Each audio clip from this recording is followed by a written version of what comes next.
Good evening, everyone. It is Wednesday, August 16th, and time for the PM edition of C2-A-Days from Campus to Canton. I am Nicholas Ian Allen, and a wide-ranging selection of news and notes to discuss this evening. Try to move through it quickly. There's the potential, if we run a little long, that I might cut some of the end notes for the AM edition, but we will play that by ear. Wanted to start at North Carolina, where any depth chart conversation or mention of really any of the skill positions right now around Drake May catches my eye, and there seems to be a lot of interest in it. Adam Smith of Inside Carolina had a piece today that looked at several positions across the entire roster, the entire depth chart, but spent a little time discussing some of the wide receivers who caught the eye of head coach Mac Brown specifically. One who was mentioned, according to Smith, on Tuesday by Brown was Chris Culliver, a true freshman.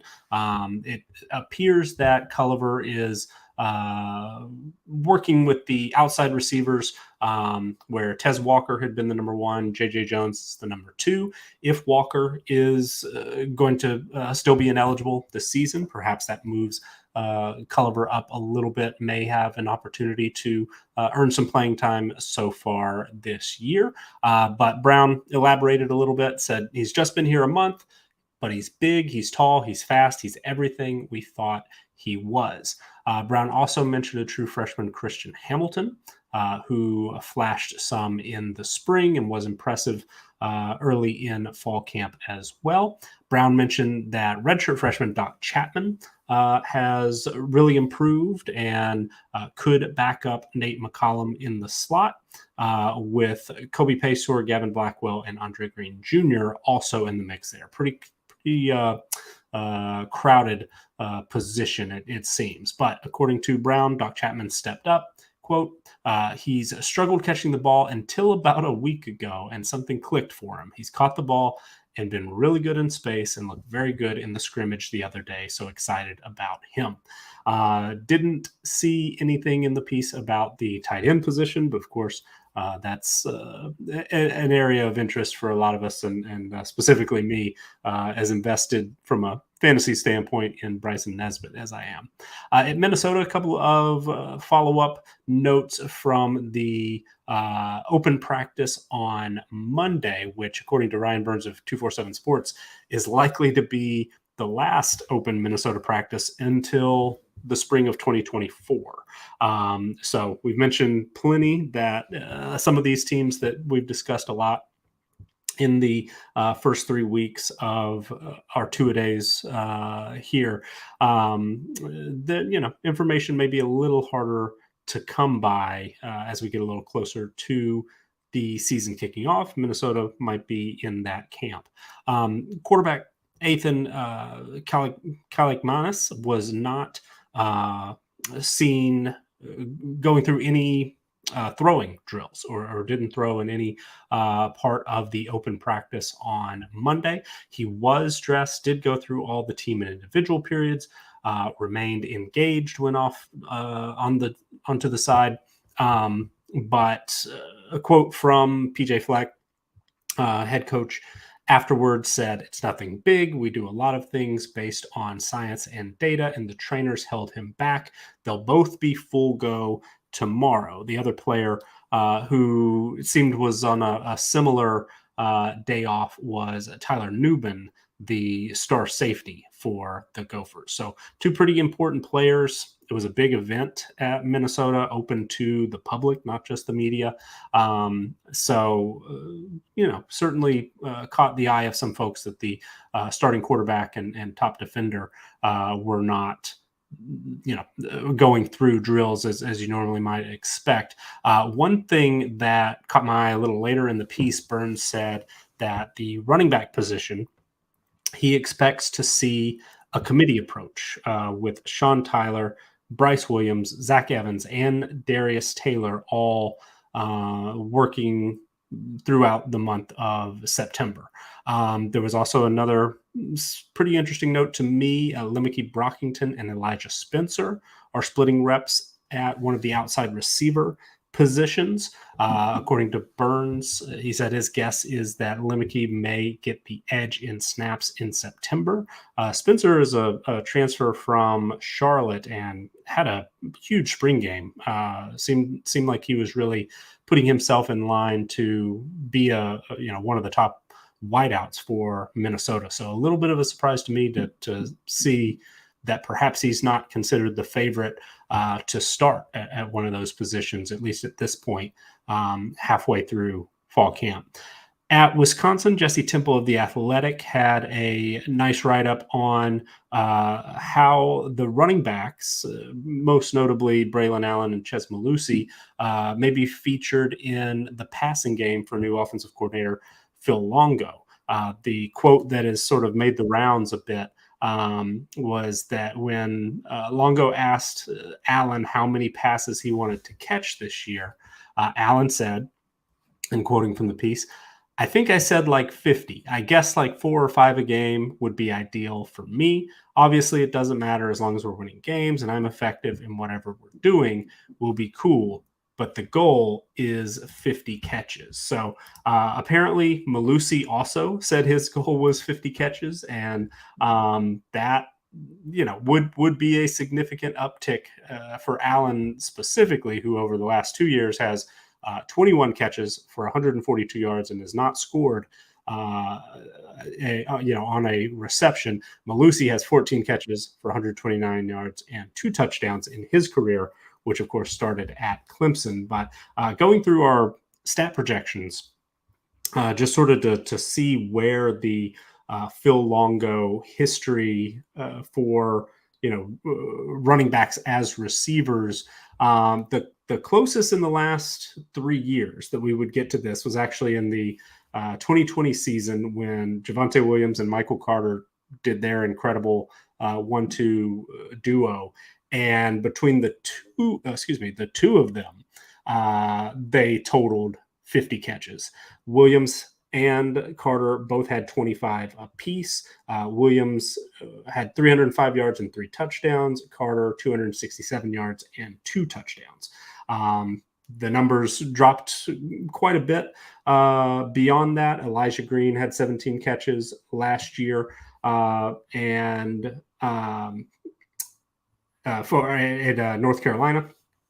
And Caleb Hood had 13 as the top 2 running backs there in those scenarios. Ty Chandler had 15 receptions, and DJ Jones had 12 receptions in 2021. So certainly a worthy goal. Would love to see Braylon Allen be much more involved in the passing game personally, but 50 catches and 100 between the two of them, not very likely at this point. At Tennessee, Patrick Brown of GoVols 247 had some notes on the most recent Tennessee scrimmage. Said from what he has heard, it was a good day for Joe Milton. In a media appearance, head coach Josh Heupel discussed how accurate and decisive Milton has been, how well he has taken care of the football. The top wideouts, Brew McCoy, Ramel Keaton, Dante Thornton Jr., and Squirrel White, in the order that Brown put them in the piece, got a little more work today compared to last week. There was a report that Milton threw a touchdown pass to Keaton. Also sounded like Squirrel White and Caleb Webb made some big plays. At Washington, Mike Farrell of the Seattle Times had a write-up of what I believe was practice 11. And not, picking on Farrell. I definitely enjoy reading his coverage, gives a lot of great detail.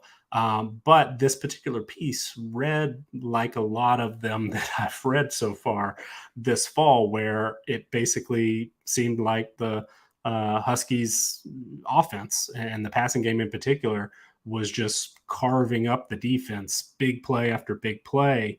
And things like that make me wonder a little bit. Is Washington, who should legitimately be one of the best passing offenses in the country. Certainly was last year. With Michael Penix Jr., with Rome Odunze and Jalen McMillan, deep set of receivers. Are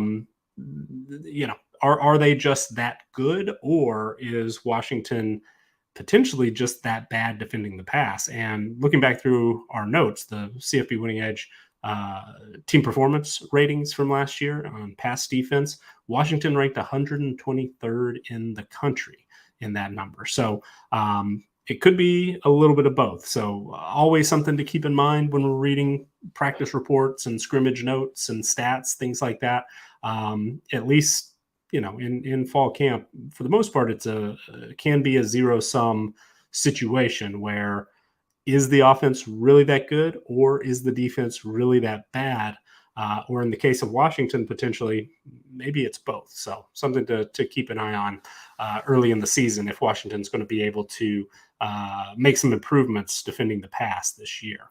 At Arizona State, we probably will continue to update the quarterback situation there on an almost daily basis, in part because Jake Seymour of Sun Devil Source does offer daily updates as a running list of notes there on the site that most recently entered day 14, where yesterday we mentioned that Jaden Rashada had been able to start working more with the number one offense, with Drew Pine sidelined due to injury.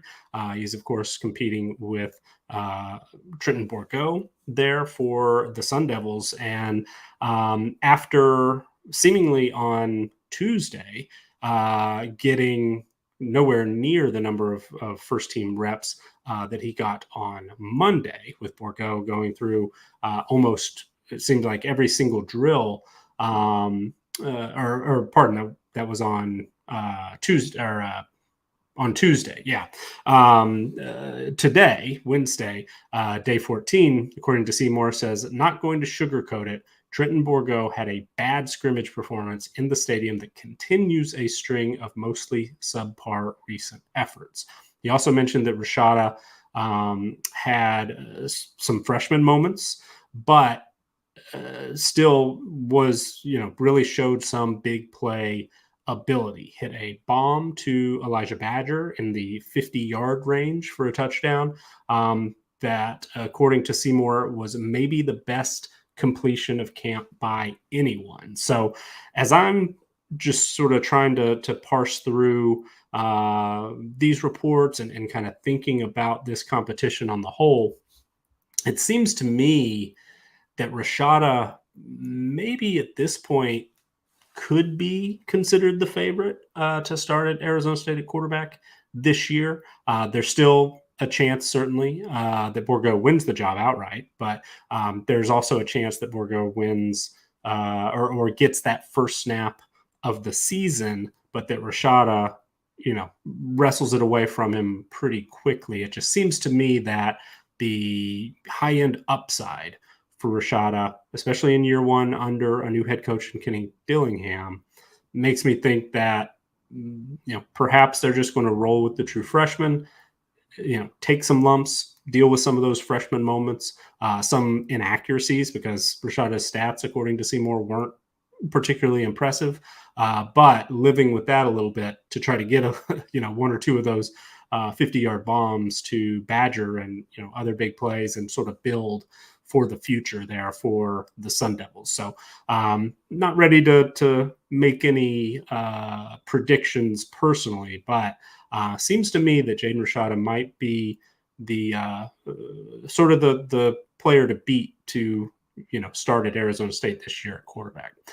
Syracuse, a couple of interesting notes on tight ends. We mentioned in yesterday's evening show that a lot of running backs are getting reps at receiver positions, and trying to get your most talented guy involved in the offense as much as possible, or trying to get multiple players on the field at the same time at the running back position.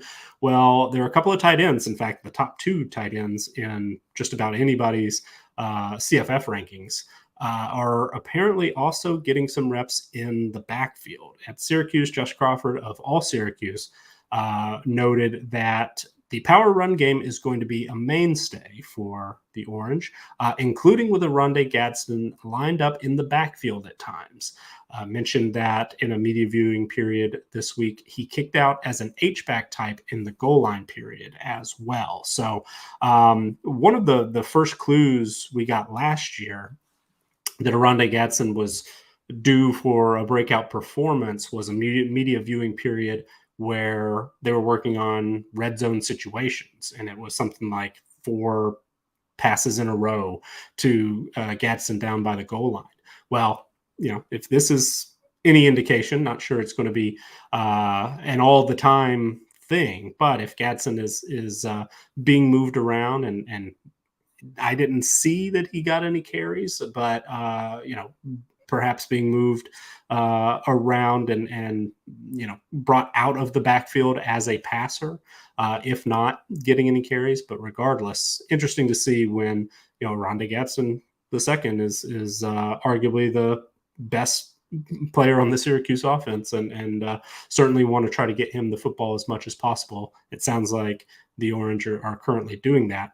And somewhat similarly, Mike Griffith of Dog Nation noted that Georgia tight end Brock Bowers took some reps with running backs in a pass catching drill during a recent practice. He was apparently the only non-running back in that particular drill. As we've said all fall so far, one drill doesn't necessarily mean anything, and we don't want to draw too much from any one news item. But again, Brock Bowers, one of the very best players in college football. Georgia has had some injuries at the running back position. Also, teams are just trying to find ways to score when they can, try to take advantage of their best players. We've seen Bowers take a handoff here or two in the past. And so, shouldn't be a surprise that he's working on some swing routes coming out of the backfield, but definitely interested to see how those two players in particular may be utilized this year with, as most people would say, among probably the top 2, but certainly among the top 3 or 4 tight ends, certainly from a fantasy perspective, but both are All-American candidates, I would say as well. At Purdue, Dave Revsine of the Big Ten Network. The crew has been, I think they've been to double-digit Big Ten teams now. So pretty decent sample size to work from already. But according to a tweet from Revsine about Hudson Card, that the new Purdue signal caller transfer from Texas was, in all caps, really good. He absolutely put on a show, tremendous arm, threw from a bunch of different angles, in the pocket, on the run. He is a game changer and will be one of the better QBs in the Big Ten.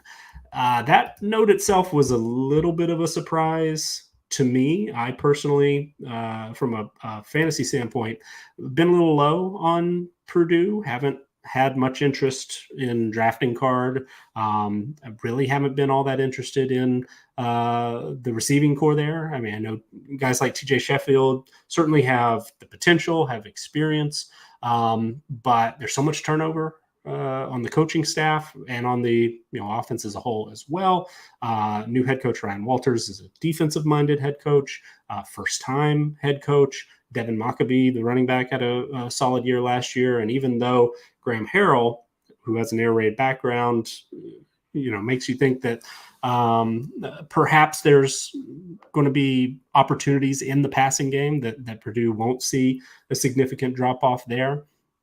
Still, to me, it's I don't know. I just didn't have a great feel for Purdue offensively. And also, according to CFB Winning Edge strength of schedule numbers, Purdue faces the toughest schedule in the country. So maybe Hudson Card really is that good. Maybe he's stepping in, finally, taking over an offense.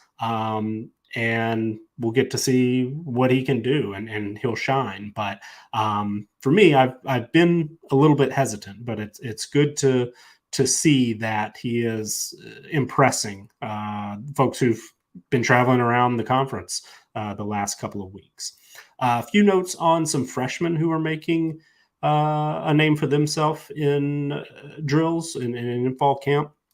I've seen quite a few different sources out of Florida State mention Brock Glenn.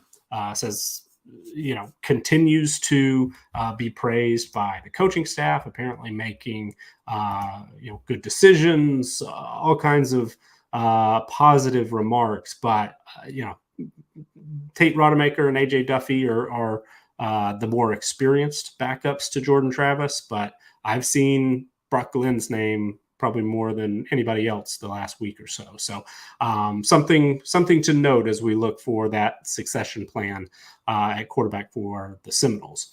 At Michigan, there were some quotes from head coach Jim Harbaugh about the freshman receivers that are apparently really making a move into the two deep for the Wolverines.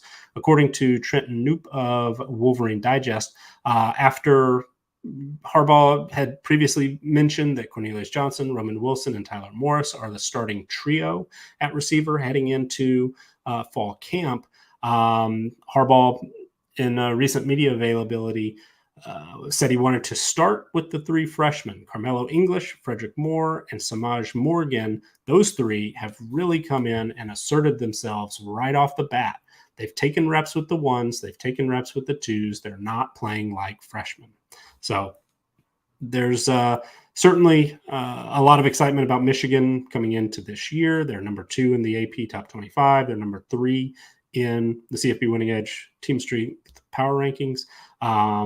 The offense itself is, of course, very efficient. Was very, very good last year. The wide receiver group has not been the most productive if we're thinking of it from a fantasy standpoint. But, whenever true freshmen are making a move in fall camp, it's worth noting, I think. At Wake Forest, freshman running back Jaquez Keys has transferred to Kentucky. Keys was also a regarded linebacker recruit, reportedly left the Demon Deacons because he no longer wanted to play football. So it sounds like he will walk on at Kentucky. At Mississippi State, Paul Jones of Gene's Page, the 247 sports site, gave a nice rundown of the Tuesday practice depth chart. Just a couple of notes behind Jaquavius Marks at running back. It appears that Simeon Price has a slight lead over Kevon Lee, with Jeffrey Pittman and Seth Davis following.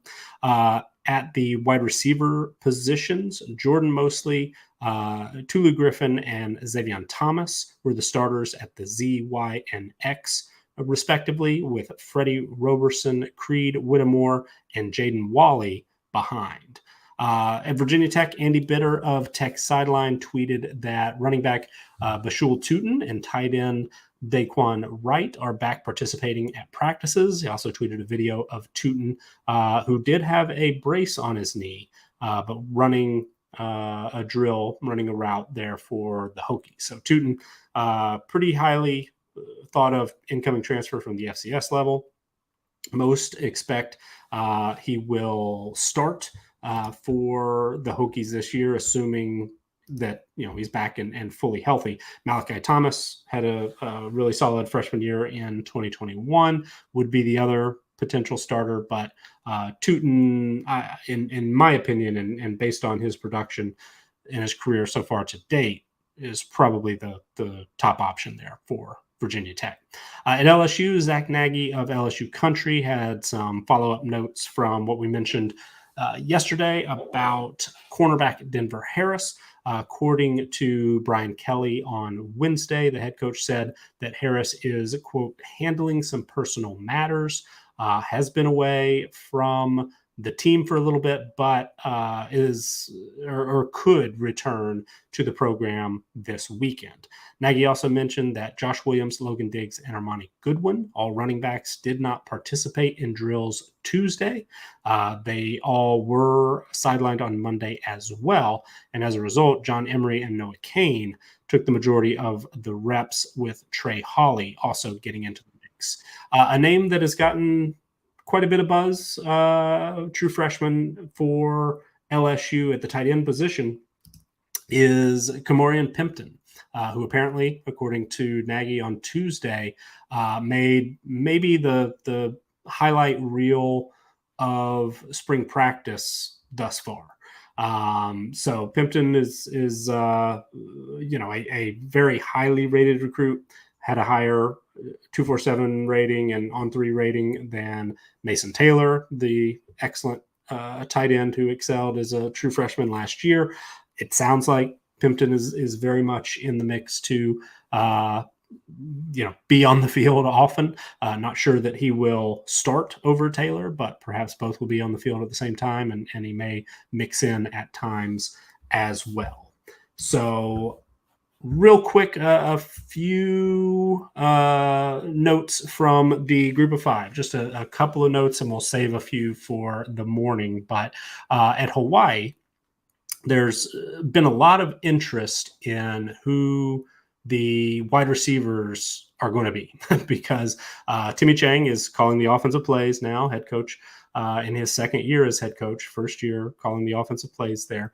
The move to the run and shoot has a lot of people excited about the passing and receiving production that could be on hand. Well, Stephen Tsai of the Honolulu Star Advertiser had a write-up recently about the X position. So not necessarily the one that people are most excited about, but still Stephen McBride and Alex Perry are apparently the top 2 candidates at that position. McBride is a transfer from Kansas. He is 6'1", and according to the piece, has a vertical jump of 43.25 inches, runs a 4.4 40. So a Power 5 transfer, has some pretty good measurables. Would expect that he's going to have an opportunity to play a lot and catch a lot of passes. But Perry has apparently been impressing, and during Saturday's scrimmage for Hawaii, the 6'5" Perry, who reportedly has a 39-inch vertical, was on the receiving end of a what was called a gravity-defying catch in a 46-yard touchdown. So a couple of names to note there. And finally, two notes that we'll say here. I teased this a little in our Campus to Canton Slack, the CFF channel in that Slack, that perhaps I've stumbled upon a real hidden gem at the tight end position out of El Paso. Brett Bloomquist of the El Paso Times had a write-up of 3 new players who are really excelling so far in camp for the Miners, and one of those is Marcus Vinson, the sophomore tight end, junior college transfer. Reading from the piece, Bloomquist says, with each passing practice, Vinson looks less like a depth player and more like a potential star. He's worked up to the top tight end spot, so now atop the tight end depth chart. And the quote that really grabbed my attention was from Dana Demmel, the head coach at UTEP, who said, quote, Marcus's potential at tight end is off the charts. He has the potential to be one of the best tight ends we have since I've been coaching. And Bloomquist mentioned Demmel, who was the position coach for Rob Gronkowski 15 years ago at Arizona. So pretty high praise there. Certainly not saying Marcus Vinson is the next Rob Gronkowski. And in fact, perhaps from a CFF standpoint, maybe we keep our excitement a little bit in check, because later in the piece, Vinson himself was quoted as saying, I'm a balanced guy, but I'm more of a block first tight end. You get the blocking and then you get the reward with the passes. When my time comes on catches, it's going to come. So certainly something interesting to note. Sounds like the junior college transfer is going to start for UTEP, and we'll see if he truly is as talented as it sounds like. Perhaps Vinson is an unknown commodity who could develop into a productive player and valuable from a fantasy standpoint this year. And the final note for today, there was a write-up from Hunter Bailey in the Charlotte Observer about Biff Poggi, the new head coach there. And I, of course, am always on the lookout, especially if there's a new play caller, where their mind is, what the mindset might be, the philosophy, quotes, if we can get it, try to learn a little bit about what to expect. And Mike Miller is confirmed to be the play caller offensively for the 49ers this year. He came from Maryland, where he was co-offensive coordinator for the previous few seasons. And quote here, according to Bailey from Miller, I was the co-OC at Maryland, so I had a lot of input, but there's a big difference between suggestions and decisions. But it's been great. The calling plays isn't the hard part. It's the organization, philosophy, and culture of the whole unit. So calling the plays is really just a product of the Monday through Friday preparation. I'm excited. It's what I've always wanted to do, and this is the next step for me. So the next piece from that caught my eye a little bit more so than just sort of the generic coach speak maybe above it. But as Bailey wrote, says Poggi coined Miller as a future star, saying he just needs to get the 32-year-old coach to run the ball as much as he likes. And the piece also noted that Poggi was wearing a hat that says like run the dang ball, something like that. And also in the piece, there was mention of how much Miller will rely on a stable of running backs, headlined by leading returner from last season, Cedric Byrd, and four-star true freshman Darrell Robinson, who committed to Charlotte on ESPN during the Under Armour All-America game.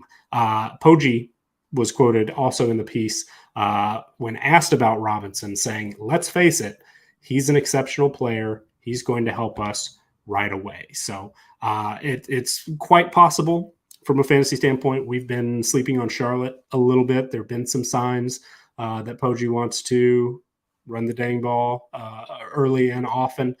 Byrd makes sense that he would be atop the depth chart to begin the season, but Robinson is highly regarded as a freshman recruit coming in, has already worked his way up the depth chart, it seems. I know Phil Steele had him projected as the starter at running back for Charlotte.